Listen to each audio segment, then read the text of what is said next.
Good evening. I will show you two evaluations, and you will choose which kind of evaluation you want to deliver, A or B. Matush, your speech was very good, but you can improve on vocal variety. That is the demonstration A. Now, in the demonstration B.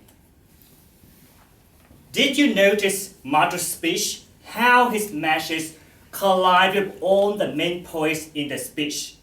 The message was on point, cooking, mentioned from the very beginning, and then all the points come together at the end.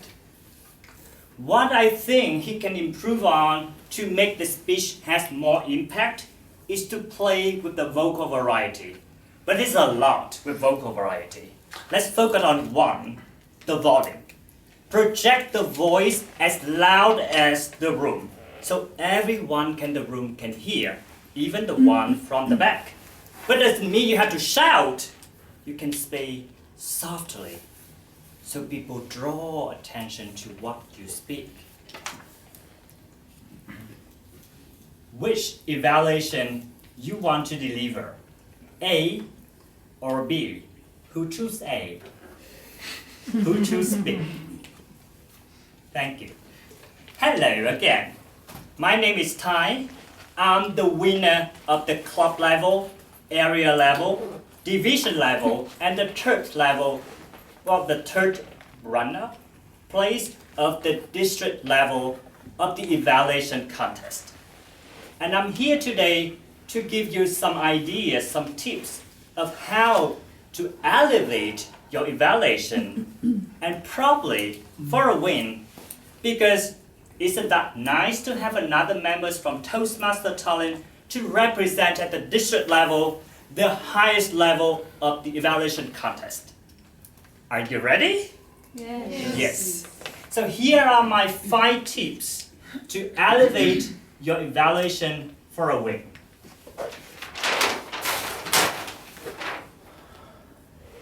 Let's start with, which one you want to start with?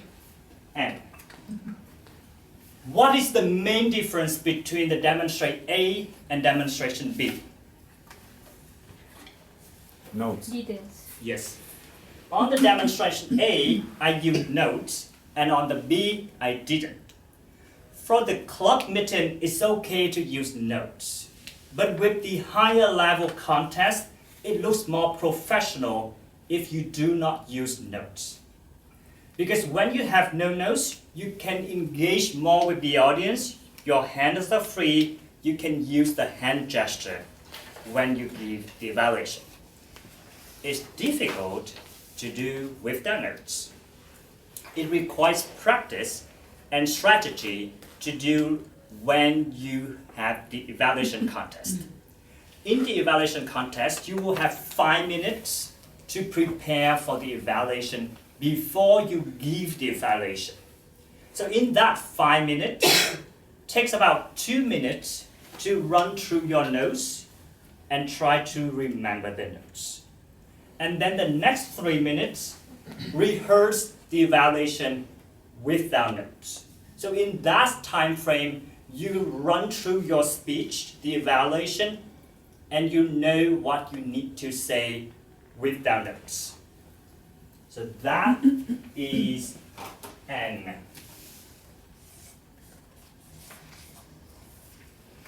What next? P. P, then P is off the limit now. S. S. Second S. Second S. The second S is I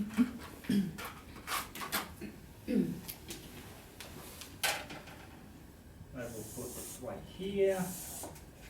The second S is specific. What does that mean by specific? In the demonstration A, I just said the speech was good, improve vocal variety. When the demonstration B, I gave the whole list of what the speaker can improve on and what he's made good at. So when you give the evaluation, you need to be specific, you need to give examples, you need to explain why, and you need to demonstrate what you want to improve. So what distinguishes between an average evaluation, everyone does the evaluation, and a good, excellent evaluation from the excellent evaluators, that they need to give examples from the speaker speech in the evaluation. Explain why it's important on that point that they pointed out. And when you say that improve on this or that, you must demonstrate how to do that. So you transform from the evaluator to an educator. You show people how to do things. That is specific.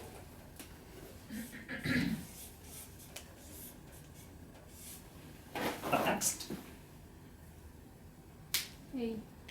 A. Who is the audience?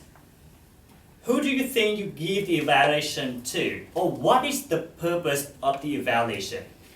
To improve or to help the speaker improve? No. No. Yes, no. Yes, but no. You want to help the speaker improve, but not only the speaker. You want to help the entire room improve. So your audience is not only one speaker, but the entire room. You want that when the entire room left the room, they learn something from your evaluation. It goes back to the notes. When you have no notes, you will have more chance to interact with the audience, with eye contact, with gesture, so you engage more with the audience.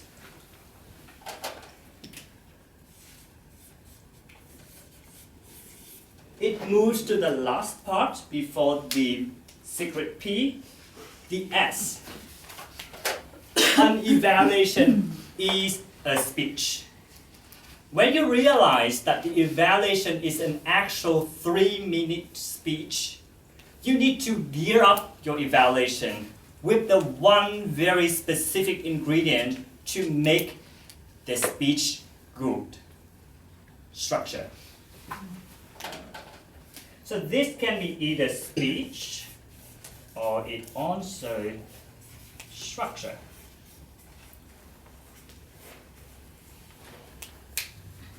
What is the basic structure of a speech? Introduction, body, and conclusion. This is what most people do. They look at some things to evaluate on. What people look for of the speech. So this is actually only the body of your evaluation.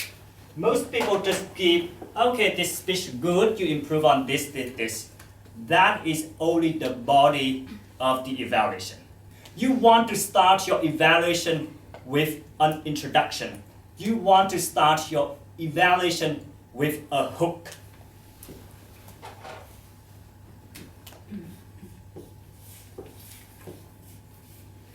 You want to grab audience attention, so they will listen to your evaluation. Where do you get the hook? From the speaker's speech.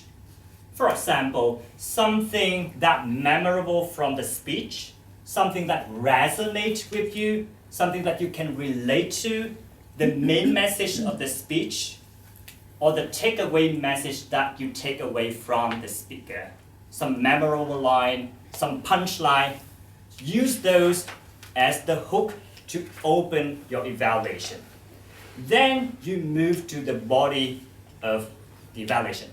That is what you're looking for in the speech to evaluate. For example, speaker attributes. It means how the speaker enter the room, how the speaker leave the room. Did it smile? Is it a conversational speech or is it monologue? Then you look into the content, the message, the structure. So basically, look at the content of the speech. Then, word choice. Is it an easy language to understand? Or nowadays, if they run the text to ChatGPT, the vocabulary can be this. It's fancy words that no one actually understands what the speaker says. How the speaker used the body language, eye contact, vocal varieties, gestures. So those are the factors that you want to look for when you give the body of your evaluation. Then you end the evaluation with a conclusion or the summary. Because the summary will give you points when you give the evaluation. You just sum up on the parts that you mentioned in the body. Do not add anything new. But you don't want to end your evaluation just at the summary. Because that's not really the conclusion of your whole speech. You need your actual conclusion of your evaluation speech. So you need a conclusion here also. To round up your evaluation. Where do you get the conclusion? You go back to the hook, so you have a rounded speech to end up your speech. With the speech evaluation, let's go back to the specific. When you give the body, which is the main part of the evaluation, you look for the strength and you look for the areas to improve. You must say both the strength of the speaker's speech and what to improve. How many points you should say in each depends on evaluators. The strength, usually you can say either one strength and you really develop on that strength, or you can say 3 strengths, briefly mention on the strength. Then, the areas to improve, suggestedly 2.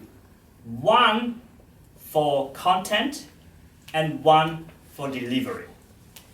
And when you give the areas to improve, you must demonstrate how the speaker should do differently. For example, in the demonstration B, I said not just improve the vocal variety.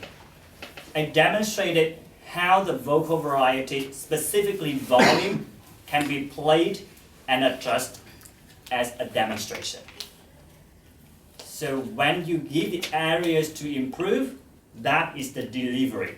I didn't really mention about the content, but you can say also how the content can be improved. For example, how the message can be tighter, or how the points supporting the main message, for example. That's a lot of work. You need to cover up the whole audience. The whole room is your audience. You don't use notes, which is difficult. You have to have a speech structure of the evaluation to give in 3 minutes, and you have to be specific and demonstrate on the points. That leads to the secret P, which is practice.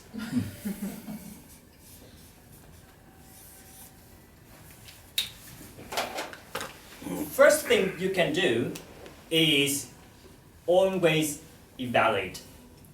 It means you don't have to be the evaluator of the meeting, so you actually do the job. You can just try or pretend that you will evaluate what you're gonna evaluate. So you train your brain to pick up what areas that the speaker do good and what areas that the speaker can improve. Then you learn what you should pick out. Then, if you prepare for the contest, you can watch some videos online to see the test speech and try to evaluate those speech. You can see how other evaluators evaluated the same speech, and you can learn from them. Okay, this is a new trick, this is good that I didn't see. Then you can learn something more.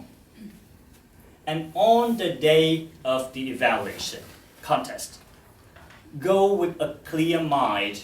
Don't think of, okay, I will look at his eye contact, I will look at his body language. Then you will lose the sense of the presence when the speaker actually gives the speech. You can have more reflection on the actual what happening on the stage. Which reminds me to one part which I forgot to mention is with the audience. When you deliver the evaluation, it's advised to use the third person to mention about the speech. So in the demonstration A, I said, Matush, your speech was good. You improved vocal variety. In the demonstration B, I said, his speech or Matush's speech is good with the message and so on. In that way, you don't really have a dialogue or conversation one-on-one with the speaker, but you kind of talk to the whole audience. To sum up, there are 5 tips that will help you to elevate your evaluation for a win. B and S, or pants. Either way, which one you want to be. Remember, practice. Audience is the entire room. You know knows. Be specific, must demonstrate, and the evaluation is a speech and it needs structure.